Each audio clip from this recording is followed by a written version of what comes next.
Well, there it is.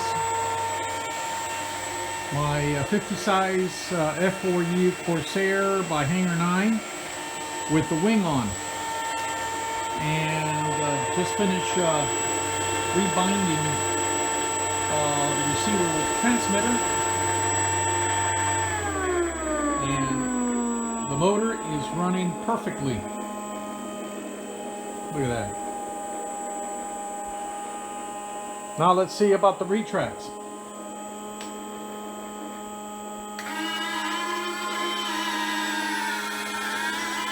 They worked. Yep. They worked. Gear down.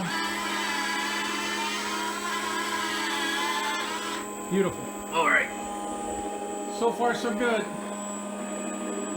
Everything is moving just nicely. All right. So, you know the drill. I'm going to stop beautifully. As far as the eye candy is concerned, it's got a couple of scars, battle axe scars from the crash, but nonetheless, it's solid, and that's all I care about.